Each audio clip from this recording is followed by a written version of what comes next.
Welcome to Crime Prevention 101 with host Susan Bartlestone. We're so happy you've joined us this weekend. Over the next hour, you'll learn the tips, tricks, and vital information that'll help you keep yourself confident and safe. Now, here's the host of Crime Prevention 101, Susan Bartlestone.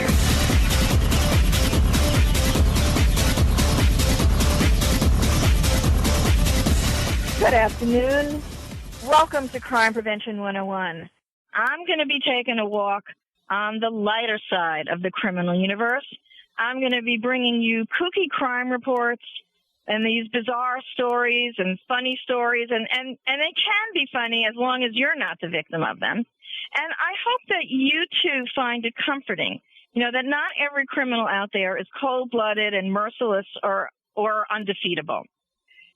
And I have one of my favorite partners in crime with me today on the show to help me out, the well-known, possibly infamous podcaster and social media expert, Evo Terra, who's going to help me navigate the waters of weirdness, as it were. And, of course, I've got some practical safety tips and tactics for you to help you keep yourself safe. Let me just tell you a little bit about my buddy Evo. He is a well-known podcaster, especially in the sci-fi verse, and he is the former host of a nationally syndicated radio show. He's also the co-founder of Audiobooks.com, which is an amazing, you got to check this out. You can find serialized audiobooks distributed via RSS, just like a podcast. Great books. He's the co-author of Podcasting for Dummies and Expert Podcasting for Dummies. He is a social media expert par excellence and coach on how to do business in this all-important digital world. And he is also one wild and crazy guy. Evo, welcome to Crime Prevention 101. Thanks for having me here, Susan. But I thought this was a cooking show. No? Oh, my God. Put those pots and pans away. We're getting down to the funny stuff today. All right, good. All right, Evo. What I thought we'd do, I sent Evo a couple of these crazy stories, so I think what we'll do is we're going to alternate. I got one that I've been looking at that I think is just absolutely hysterical. This one, there's a woman in Pennsylvania. She had her concealed weapons permit revoked after spectators complained about her openly carrying a loaded, holstered Glock at her 5-year-old daughter's soccer game.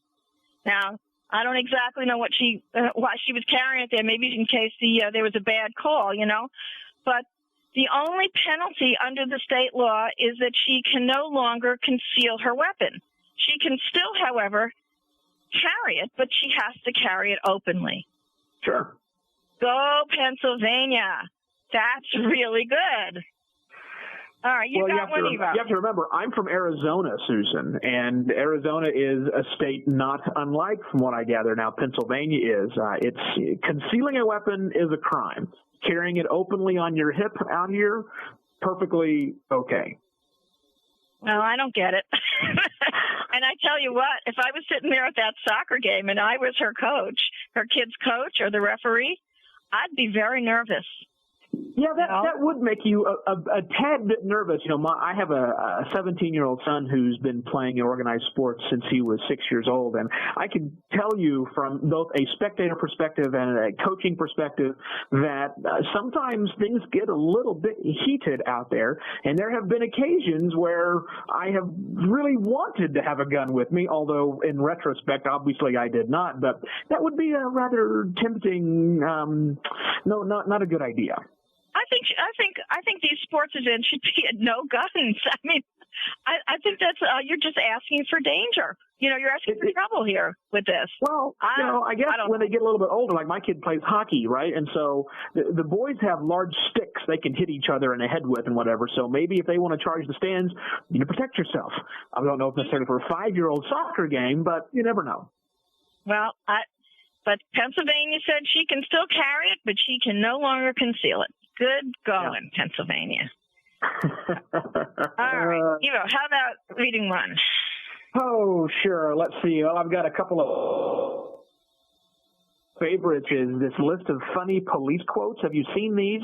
These are classic comments that people have been recorded saying. Police officers have been recorded saying. Some of them are quite tickling, and I think the one that probably gets me the best. And most of these came from where the cop has the video camera on people, and I really wish you could get what the person said beforehand on some of these, because it really would bring the whole story together. But, one of my favorite ones is the guy, obviously, the cop asked him if he knew how fast he was going, and the cop responds with, "You don't know how fast you're going? Well, I guess that means I can write anything I want on the ticket then, huh?" All right. I want to have an answer to a cop for, but I guess that guy did not. Well, you probably would have had a better answer, but I like that. I like funny cops. What else? Oh yeah, they can be funny. My stepfather is a retired highway patrolman for the state of Oklahoma, and he has actually used one of these quotes on occasion, and that's when you've got the really drunk guy in the back of the car. He's failed every test that he's been given. He is obviously on his way to jail, handcuffs on the back, and then he gets this moment of clarity through that drunken haze when he's trying to beg and plead to the cop that he is actually not drunk, that for whatever reason all of the tests failed. For whatever technical reason, and the cops try and have a little bit of fun with the guy, tell him, okay, this is the final question. It holds up in court every single time. If you pass this one, we know you're sober. And that is simply this. Was Peter Rabbit a dog or a cat? All right. And from what Don tells me, he's done this more than once, and almost always the perpetrator will sit back and go, hang on a minute, I know this one. Or some other inane answer. I mean, that's how just drunk and silly they happen to be. He was a cat. Yeah, Peter Rabbit, right. A dog or a cat. Yeah. Well, that's all right. What else did those snappy police officers say? Oh, cops are funny. The one guy was taken off for a run. He said, okay, you want to run from me? Great. If you run, you only go to jail tired. Live. Makes sense. Absolutely. Or relax. The handcuffs are tight right now because they're new. They'll stretch out after you wear them for a while. Good sense. That's right. Especially if you... One of my favorites is this one. Guy says, I've only had 2 beers, officer. And the cop looks at him and says, exactly how big were those 2 beers you say you had? Because they come in different sizes nowadays. Indeed. Funny stuff. I think not. What else was good on that list? Well, I like the one that says, if you take the hands off the car, I'll make your birth certificate a worthless document. I think that's a thinly veiled threat. I think they know I think these cops know they're on camera. You know what I'm saying? I think that they are now playing to the camera. They want their own TV show, their reality TV show. I like it. I think so too. The one you always see is, well, I shouldn't say always see, but on various chase shows, they always focus in on the perpetrator behaving badly. Occasionally on the news, you'll see something to where a cop is obviously overstepping his or her bounds. But this really ought to be the thing that they do. I mean, let the cops know. You give them some preparation time, right? Let them kind of get their lines together, and let's put together an entire little series of nothing but funny things cops say to stupid people. I think that would be one of the most watched shows ever. I agree. I like it. All right, I got one for you. We'll come back to the wacky cops in a second. I got one for you that I think is hysterical. And okay. You being a really good on you know all about the social media and the online stuff. I actually posted this one on my Facebook account because I was just so amazed by it. Okay. There was a woman. The headline was "Woman Arrested for Virtual Murder." And evidently, an angry female gamer, she got angry because she was playing this game, and I'm not really big on this, so you probably know better than I. But evidently, her supposed husband, her virtual husband, virtually divorced her and made her angry. And I'm not even sure. According to this, the husband was in Korea. She was in Japan. They obviously didn't know each other. So what she did was she hacked into his login on the game and killed his character in the game because she was so upset.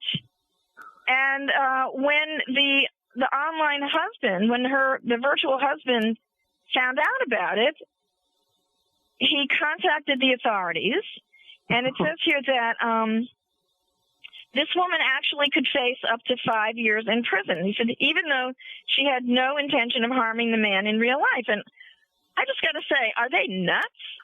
Is it a virtual prison she might be sitting in? Did he contact virtual authorities? Unless they give her a virtual trial and sentence her to virtual life in prison. Are they crazy?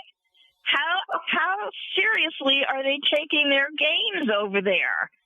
You know, I mean, at least it's a virtual trial and virtual prison. That is the most.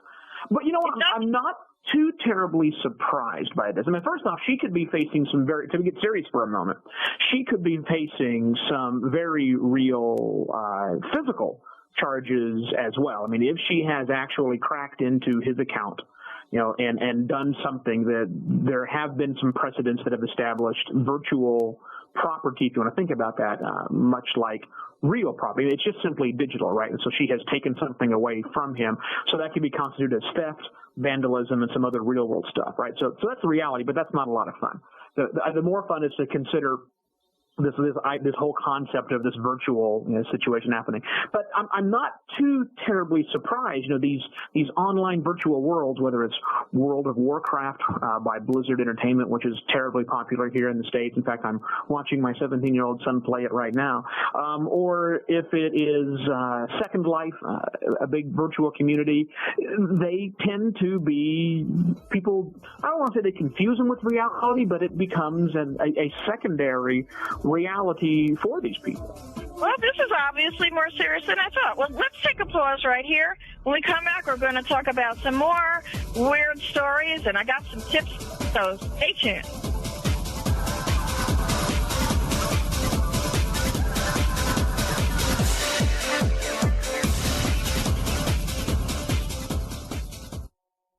News, opinion, can you hear me? Your voice counts. Call toll free 1-866-472-5787. 1-866-472-5787. VoiceAmerica.com.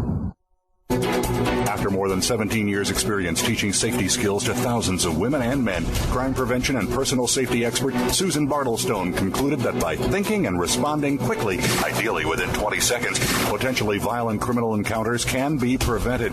Using techniques from many different disciplines and illustrated by 60 real-life examples and success stories, Susan shows how it's done in her new book, Think Fast and Prevent a Violent Crime, How to Respond to Danger in 20 Seconds or Less. Check out www.fightsafe.com for more information. You'll also find information there on Susan's upcoming Crime Prevention 101 personal safety teleseminars. Think fast, talk fast, fight smart, which stress the many opportunities you have to deter or defuse a criminal encounter and how to use your brains instead of your muscles in a fight. Look for the new book information or sign up for Susan Bartlestone's personal safety seminars at www.fightsafe.com today. Hi, my name is Aaron, and I'm a survivor of mannequinism. Mannequinism is basically when you turn into a hard plastic shell. They say it's from not being politically active. For me, it started when I didn't register to vote, and then I stopped volunteering, and before I knew it, I wasn't doing anything. And that's when I found a small patch of plastic on my right shoulder. Protect yourself from mannequinism. Log on to fightmannequinism.org. Brought to you by the Ad Council.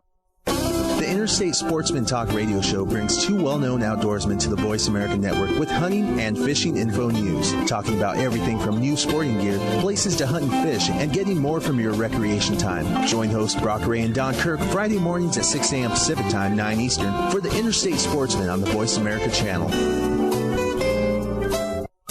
Streaming live, the leader in Internet talk radio, VoiceAmerica.com.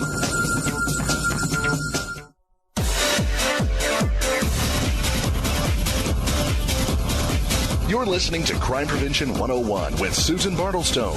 We invite you to share your stories, tips, or suggestions for topics you'd like us to cover, and Susan will address some of these on future shows.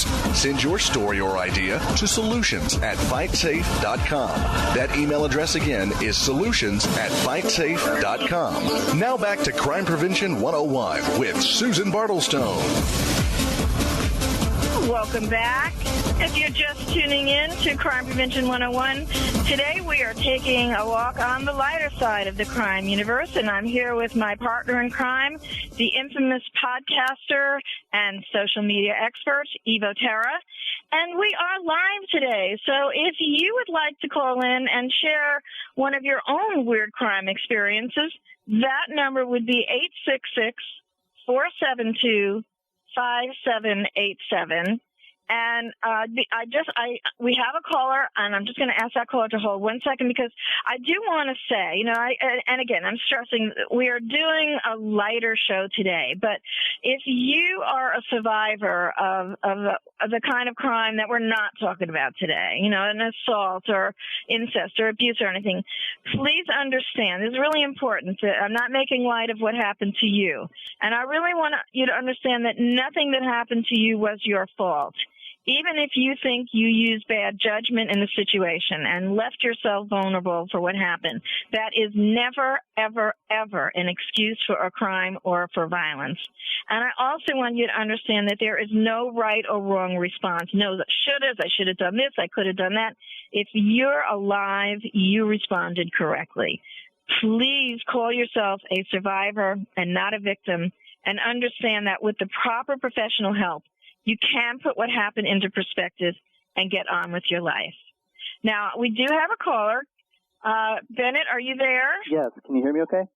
Yes, I hear you just fine. Great. So, Bennett, what strange story happened to you? Well, I was the son of a public defender. My father served for 25 years for the state of Rhode Island. And naturally, that generated a lot of stories at the dinner table. But one of the more interesting ones I experienced firsthand, and that was when he picked me up from work downtown, and we were driving home. My father had a odd habit of taking strange shortcuts, which often took you through not so nice neighborhoods, and that was the case this time as we ended up going through the red light district. Mm-hmm. It was a summer night, and this was a one-lane street, and the car in front of us stopped to discuss commerce with the nice sales ladies walking the street. And so our car had to stop. And since summer, our windows were open. And a woman walked in, poked her head into the window, looked at me and said, "You want to go out tonight, honey?"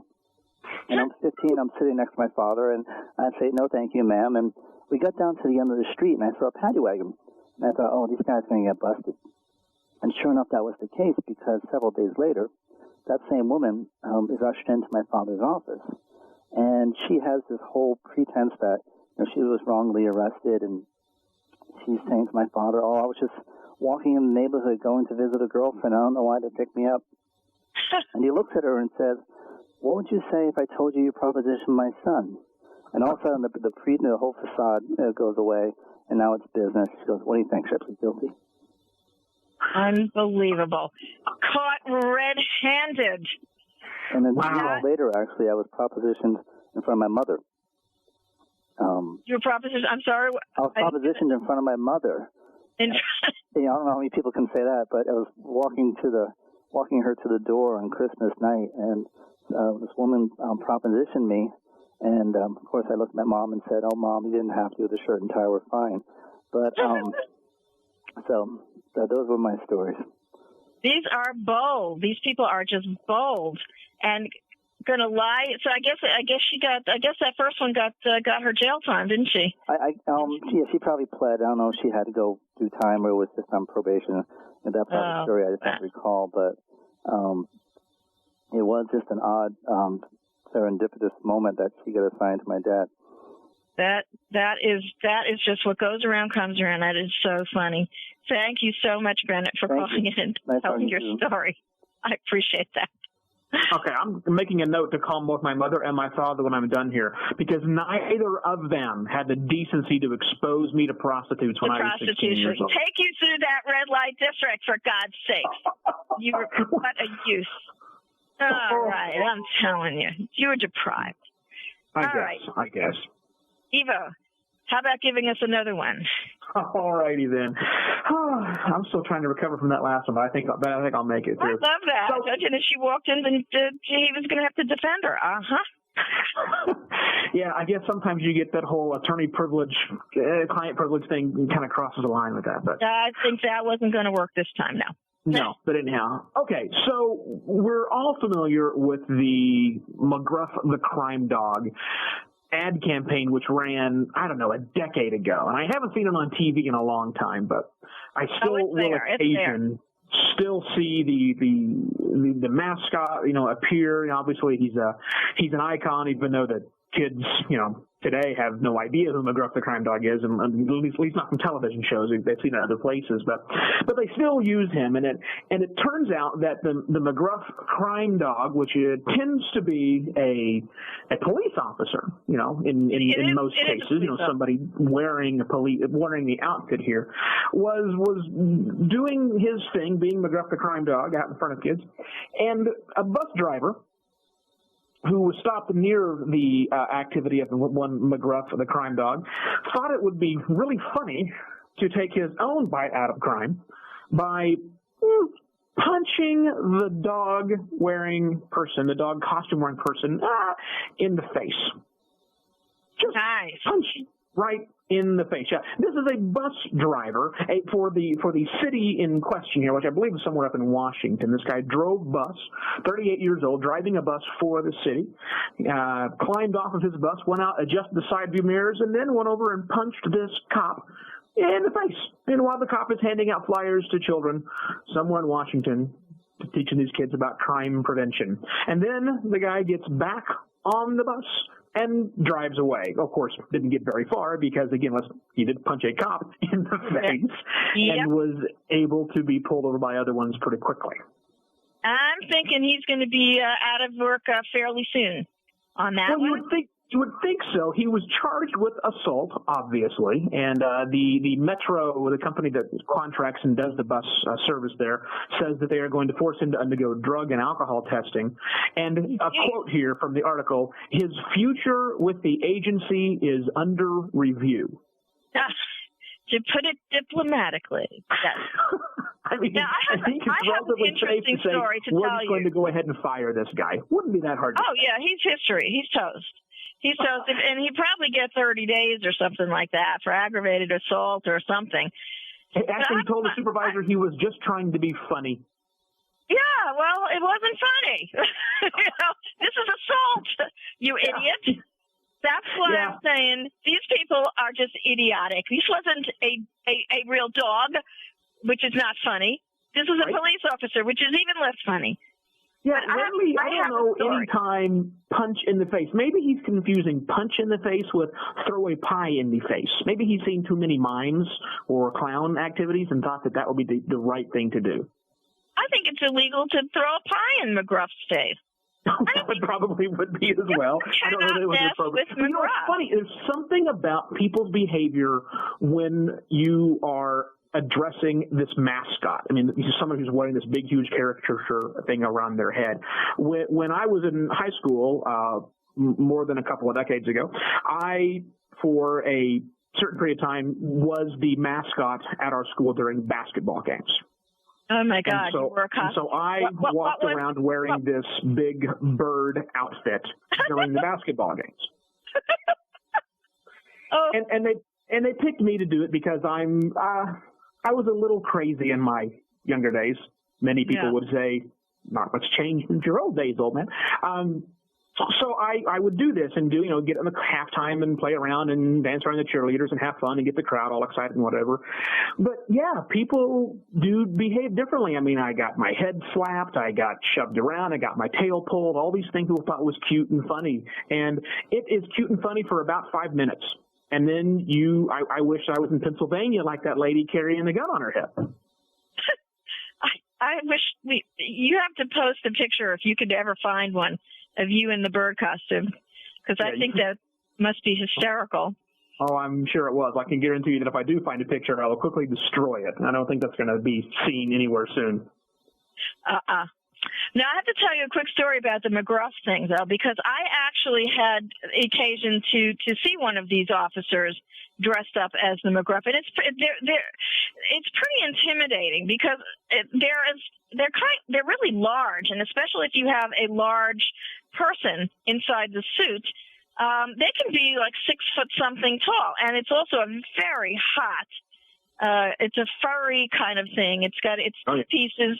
Yeah, with I think there's the piece to go to the bathroom, and then there's the head, and they cannot see out of the eyes. So you'll always see the McGruff crime dog being led by somebody. So you're kind of blind. They can only see like directly in front of them. And I was back when I was a self-defense teacher. I was actually at one of these outdoor fairs that they have. I had a little booth, and I was talking to people and answering personal safety questions. And all of a sudden, this woman officer comes and leading this McGruff dog and up to the table. And then the dog said, "Susan Bartlestone, how wonderful to see you." And I look up at him and go, "Do I know you?" Because I didn't recognize him. I said, "How did the dog know me?" But it was an old friend of mine who had I hadn't seen in a while, who'd become a police officer. I hadn't seen him in maybe 3 or 4 years, or maybe even more than that. And he was a detective, and he was now doing the McGruff dog, and once he took his head off, a little kid cried. I felt so bad. I felt so bad. Because the kids have that, they lose that thing. Funnier the story would have been, "Susan Bartlestone, how are you? You're under arrest." That would have been awesome if the McGruff crime dog would have done that, just for fun. Let's take a pause. We're coming right back. We're going to have more wacky weirdness when we come back. I've got some tips. Don't go away.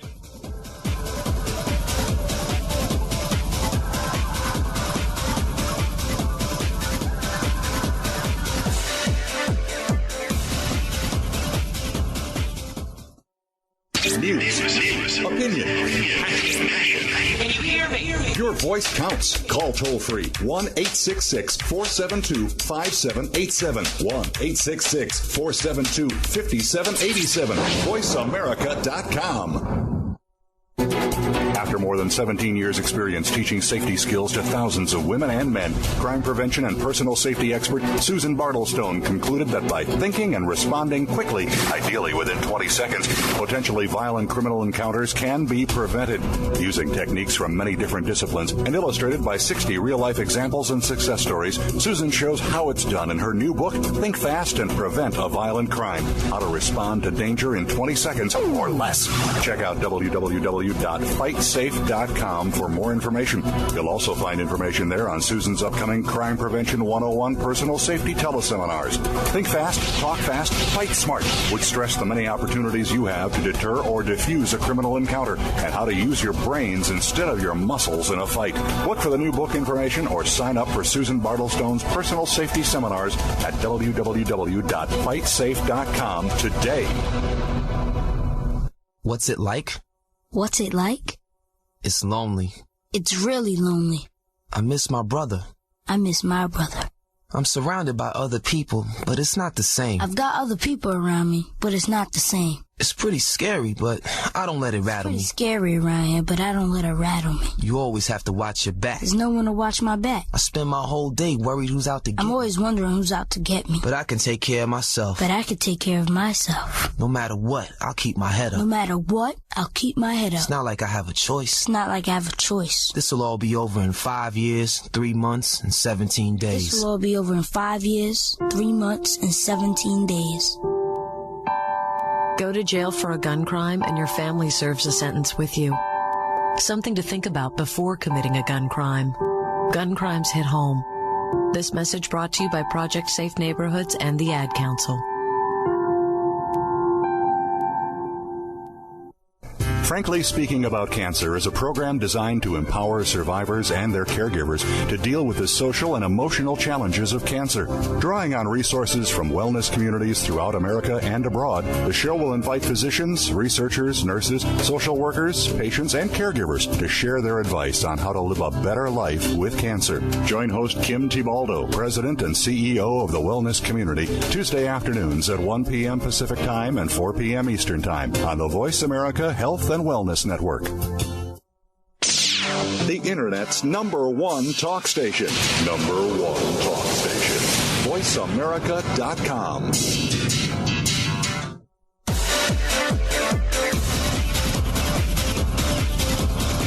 You're listening to Crime Prevention 101 with Susan Bartlestone.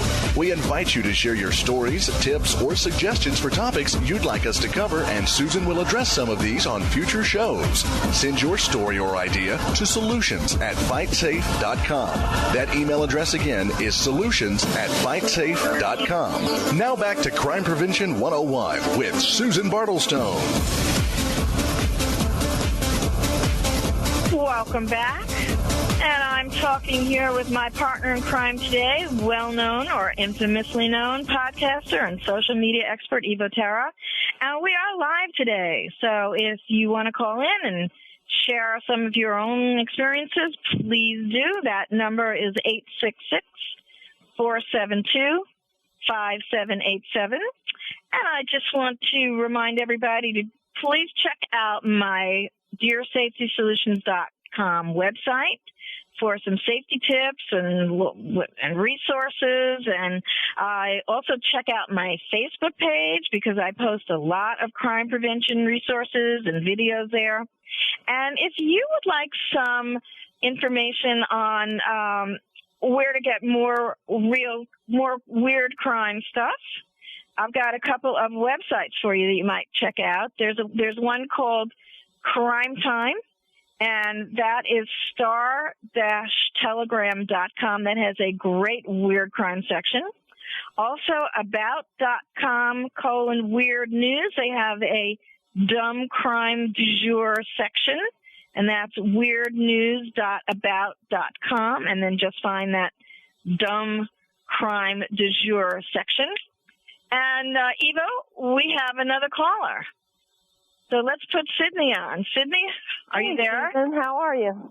Hi, Sydney. Thank you for calling in. Sure, you What's bet. your weird story today? Well, I have a nomination for the most moronic criminal of the 20th century. All right. This occurred about 9 years ago. I was visiting my mother in Houston, and we were at one of those outdoor malls. And we were walking down the sidewalk looking in stores, and I noticed this taxi about 3 or 4 stores ahead and didn't pay much attention. And then a few minutes later, all of a sudden, this guy comes running out of the store carrying this canvas satchel, jumps in the cab, and the cab drives off very quickly.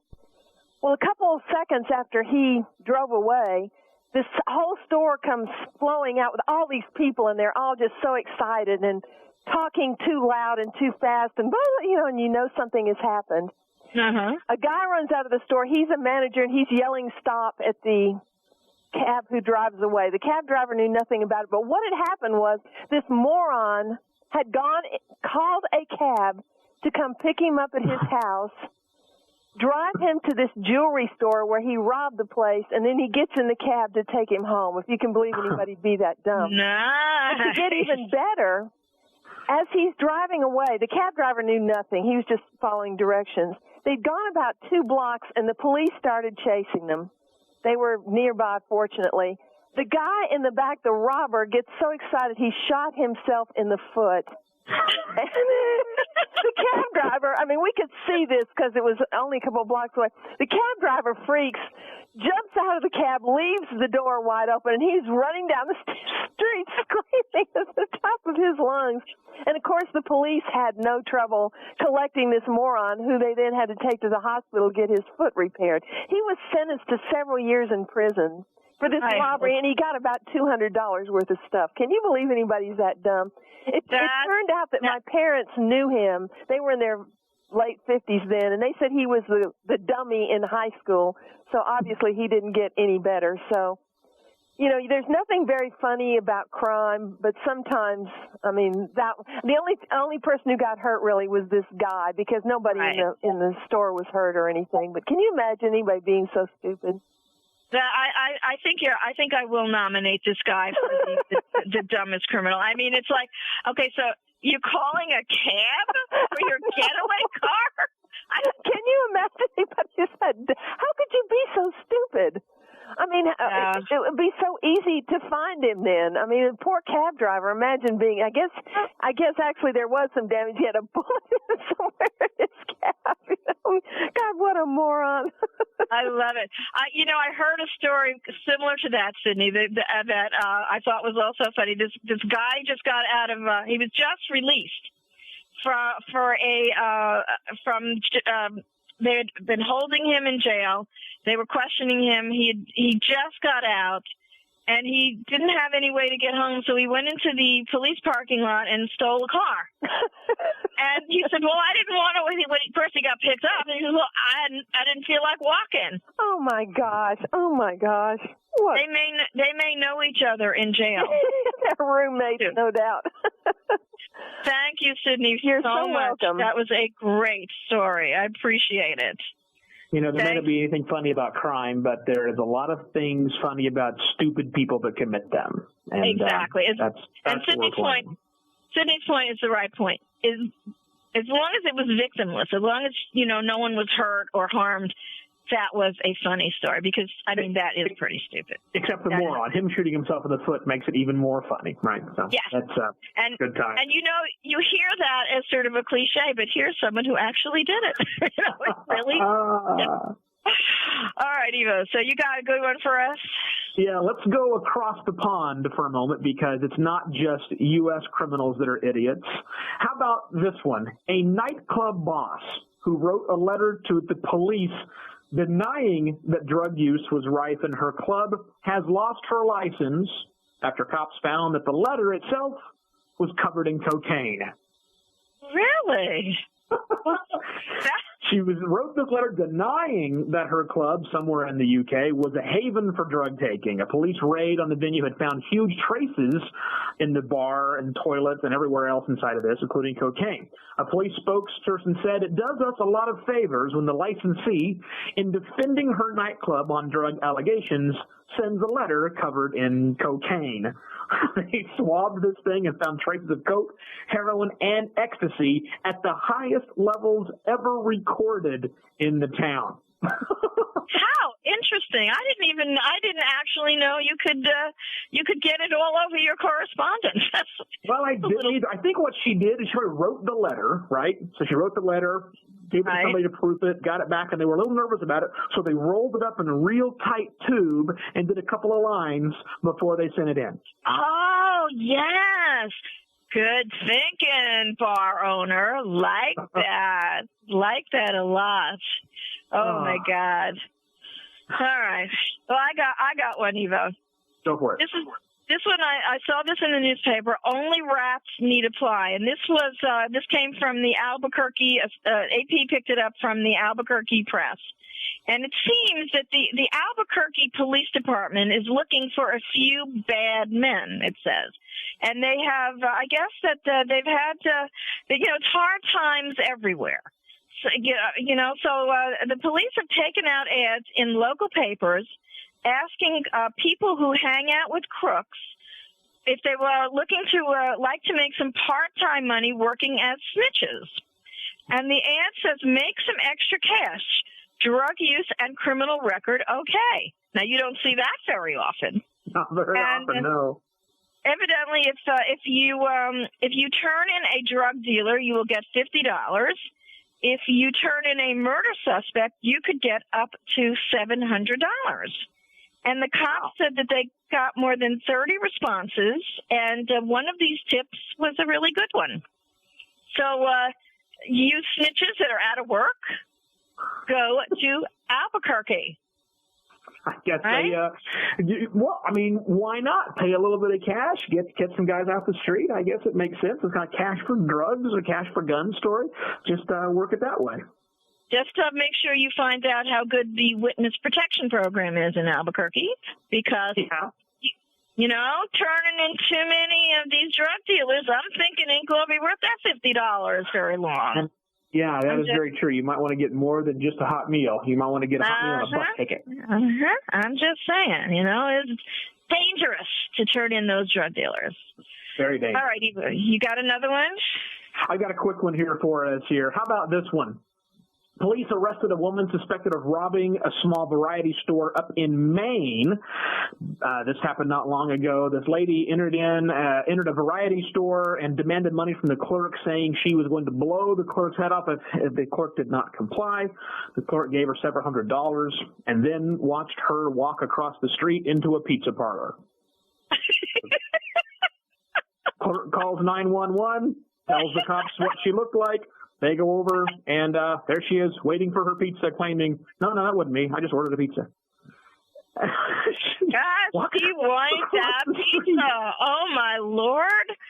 And there was a story, kind of I guess these people that have these food Joneses are very, very determined to get them no matter what, because there was a story that I just saw about a woman who called 911 3 times she was in Fort Pierce, Florida, because her favorite McDonald's had run out of chicken McNuggets. And they're serious. They tried to give her a different order. They tried to give her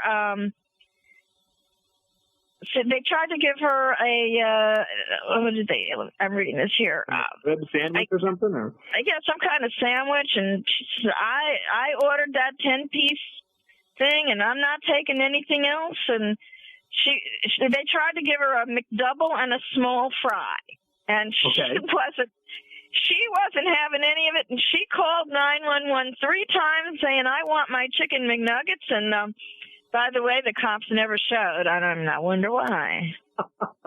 I wonder why. Oh, right. People are not the brightest out there, are they? People are hungry, man. They're going to do anything that they can to get that food. All right. Let's take one more pause. We're going to be right back. I got some psych apps and some crazy tips for you. Stay tuned.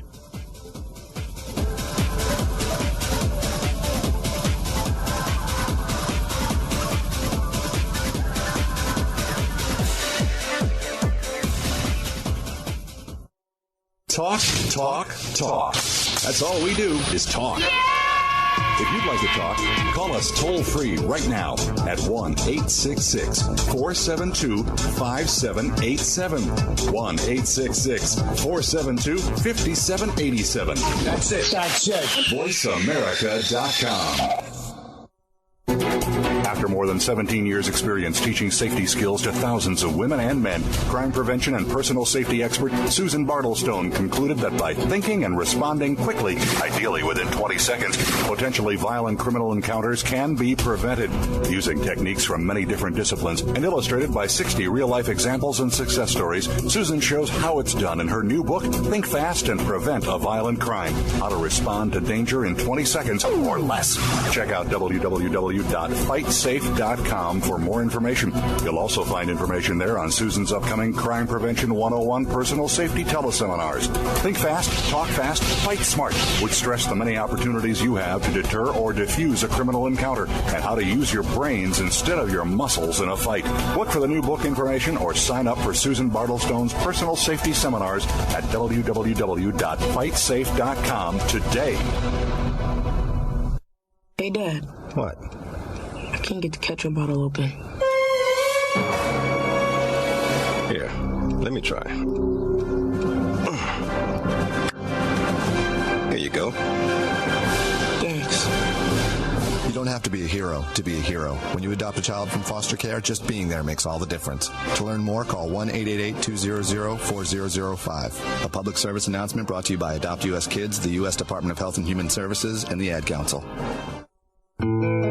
If you hear a dog barking or an angel singing, then you know that you are listening to Waking Up in America. Heard every Wednesday at 3 Pacific Time, Valerie Kirkard and all of her friends will bring you powerful and humorous discussions that raise thoughts and give you insight on how to live your life to its fullest potential. Adventure is always a must on Waking Up in America with Valerie Kirkard every Wednesday at 3 Pacific.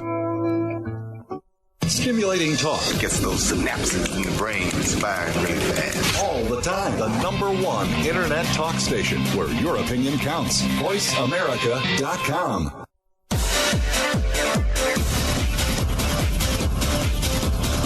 You're listening to Crime Prevention 101 with Susan Bartlestone. We invite you to share your stories, tips, or suggestions for topics you'd like us to cover, and Susan will address some of these on future shows. Send your story or idea to solutions@fightsafe.com. That email address again is solutions@fightsafe.com. Now back to Crime Prevention 101 with Susan Bartlestone. Welcome back. If you're just tuning in, this is Crime Prevention 101, and we're taking a walk on the wacky crime universe today. My God, we've heard some strange stories, and I'm here with my partner in crime, well-known podcaster and social media expert, Evo Terra. And just to remind everyone, I'm going to post all these resources that I'm giving on my DeerSafetySolutions.com website. I think I'm going to post them on my Facebook page. Look for me there. There's a lot of crime prevention information. I thought, Evo, we've been talking a lot about robbers, and there's a lot of stupid burglars too.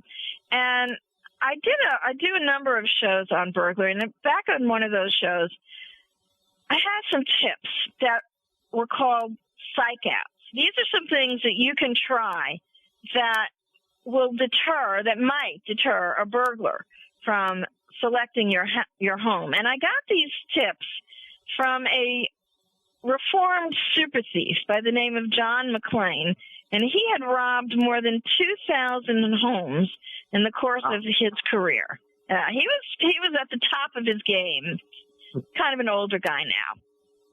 But he said that burglary is a mind game for thieves, and he makes these recommendations that I'm going to talk about. These are called psych out signs. He suggested that you have signs made up that you can put outside the house. And he said the first one that he thought was really good would say, "Attack dogs trained and sold here." Right? Now, if you were a burglar and you came upon this house, "Attack dogs trained and sold here," you think you'd pass that one by, right? Chances are I'd look at a neighbor on one side or the other. I'd keep on walking. Just even if I didn't hear a peep from any dogs, I wouldn't take a chance. So I like that. I think that would be a good sign. Another one, he said you could try danger. Extremely vicious, barkless Doberman inside. And he says you could put a pit bull or Sherman Shepherd. And he asserts that, McLean asserts that most burglars are not going to stick around to ponder what a barkless dog is. That's right. Yeah, that obviously is a warning message of some type. I think I will adhere to it and walk on. Right. He says that party, it's some especially dangerous kind of Doberman, that doesn't say a word, just rips your throat out. So he says that's a good psych out sign. Then another one that he liked said, this building is equipped with a silent motion detector alarm. And I kind of like that too. Yeah. I think that's kind of a, again, I'm stopping and thinking, I don't know what that means, but it doesn't look good for me. Exactly right. And then the last one that I found, and this came from a website, and they said this came from defendyourself.org, and they said get a big dog bowl, a big bowl, put Cujo on it, right, and put it like on the front porch, right. Right. So, they also said you could put a very large pair of dirty men's boots next to the bowl. And this is one or the other is going to be a stopper for people. Fireman's boots or something like that. Right. And here's this big dog and this big man, and he says they're going to walk right by. Exactly right. Yeah. I like making your own sign. How about making your own sign of your own? It just simply says, "My neighbor has more money than I." I like that one. I like that one a lot. My neighbor travels internationally quite a bit. Something like that. I think that's and then you can have this whole what is it? This escalating warfare, right? You know, this where your neighbor tries to put up a sign that's attracting people to your house, and you're trying to put up a sign attracting people to his house, back and forth, and this whole escalating warfare that never ends. Well, just make sure your neighbor has a good sense of humor if you put that sign up. Yeah, very true. Very true. Yeah, may not be too friendly to you, especially if they actually got robbed, you know. But that's right. On the serious side of this, John McClane, he advises that you do not put the sign on the front lawn because he says that's too obvious. That's where someone who doesn't have an attack dog is going to put it. But he said to put it on the outer gate or the fence or on the back door or in front of the garage. He said that's a much better place to put those signs. And I've got a whole bunch of these psych out tips. I'm going to post them on my Deer Safety Solutions website because I did this. This was from an earlier show, and I think it bears repeating. And I think we have time for one more. So, do you have a good one, Evo, or should I do one? Well, I'll tell you this one. We'll see if it's good or not, right? So as I mentioned, okay. I have a 17-year-old son, and so I see lots of his friends in this condition. From Louisiana, a teenage robbery suspect had eluded capture on several occasions, but they finally caught him and literally got him with his pants down. The police spotted the suspect last week on a street corner.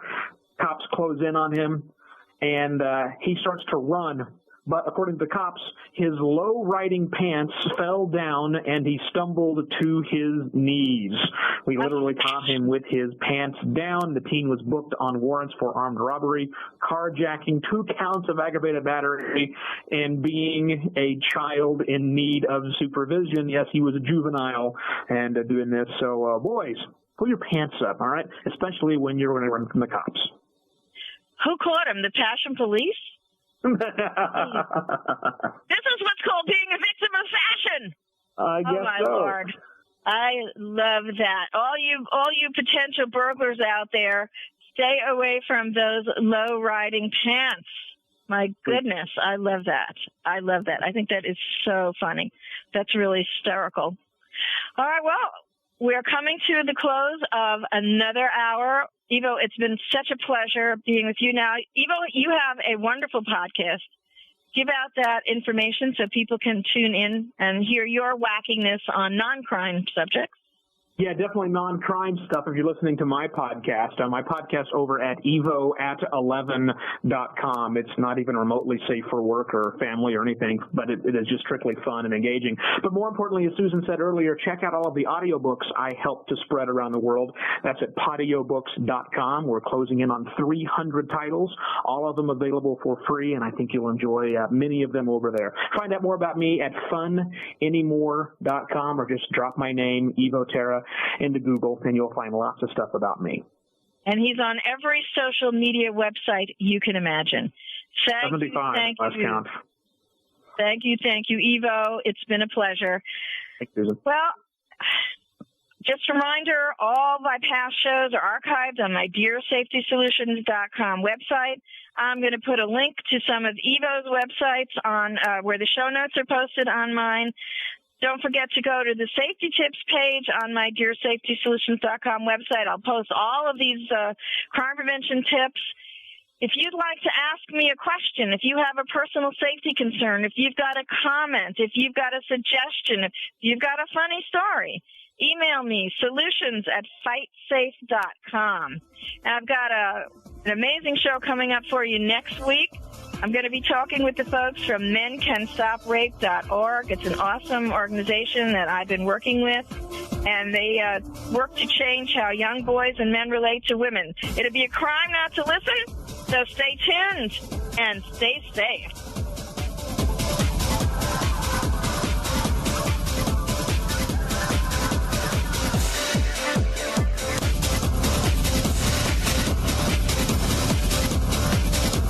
We hope hope you got some useful information and inspiration this week on Crime Prevention 101. Susan Bartlestone invites you to join us again next Saturday at 11 a.m. Pacific Time and 2 p.m. Eastern Time here on Voice America. Have a great weekend and a safe weekend.